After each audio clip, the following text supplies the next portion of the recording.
Viewers and subscribers, please make sure to subscribe to Saga News TV and give a like and share, because if you don't, you will miss out a lot on the news. A man was shot dead and another detained following an alleged shootout with police officers at Gunman district in St. Elizabeth Friday morning. The dead man, whose identity is still unknown, is of dark complexion, slim built, and about 5 feet 7 inches tall.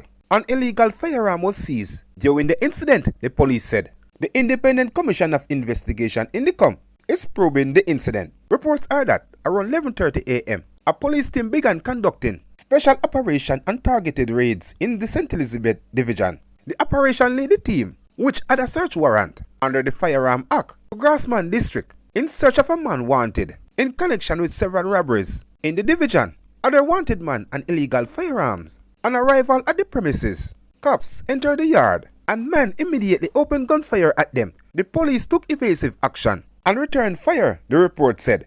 It is alleged that when the shooting subsided, the police searched the area and found the unidentified man suffering from what appeared to be gunshot wound. A .38 revolver containing 4 rounds was beside him. And members of the St. Elizabeth Operational Support Team rushed him to the Black River Public Hospital, where doctors pronounced the man dead. The wanted man, who the police went to the community for, was held and taken into custody. 2 persons, including a teen girl from the Brinkley district in Junction, St. Elizabeth, were taken into custody after a firearm was discovered hiding inside a toilet tank during a recent operation in the community.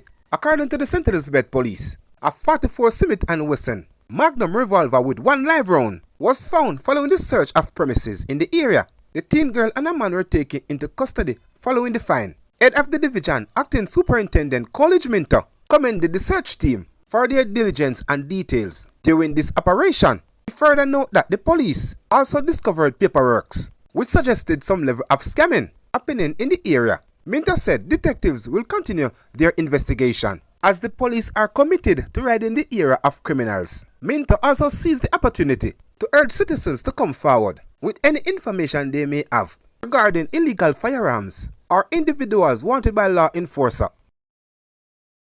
Gregory Roberts, the taxi driver who was convicted killing 15-year-old Greenpan High student Tanika Gray in 2017, has been sentenced to life imprisonment. The convict is to serve 42 years and 9 months in prison before being eligible for parole consideration. The sentence was handed down by High Court Judge Justice Bertram Morrison in the St. James Circuit Court on Friday. The judge said Shanika's killing was so gruesome that it reminded him of the days when he watched the slaughtering of goats and pigs. Roberts, through his attorney, Tom Paris, indicated to the court that the sentence will be appealed on January 24, 2024. A 7-member jury in the St. James Circuit Court found Roberts guilty of stabbing Shanika multiple times. On the night of January 29, 2017, the body of the grade 10 student was found in bushes 3 days later in Irwin, St. James. She was last seen alive in Montego Bay, St. James, while on her way home from the funeral of a schoolmate. Roberts and his then co-accused,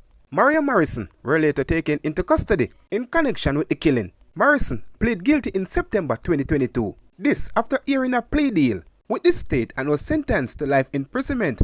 A month later, Gray received 19 stab wounds to her arm and neck, according to a post-mortem report. At the trial, which started in November 2023, Morrison testified on the behalf of the prosecution that Robert had sex with the teenager in different locations, to taking her to Irwin, St. James, where her body was eventually found. Morrison was testified that he also had sex with the teenager that night. Said Robert asked him to video him hugging Gray.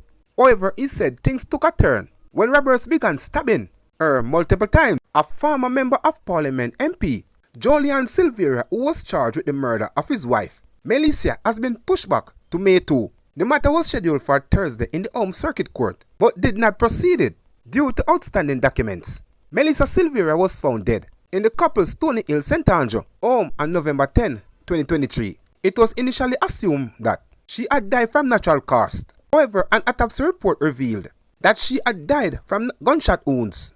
As a consequence, the police elevated the investigation into a murder investigation, and Julian Silvera was charged in January of this year. He is being represented by King's Counsel Peter Champpenny and attorney Patrice Riley.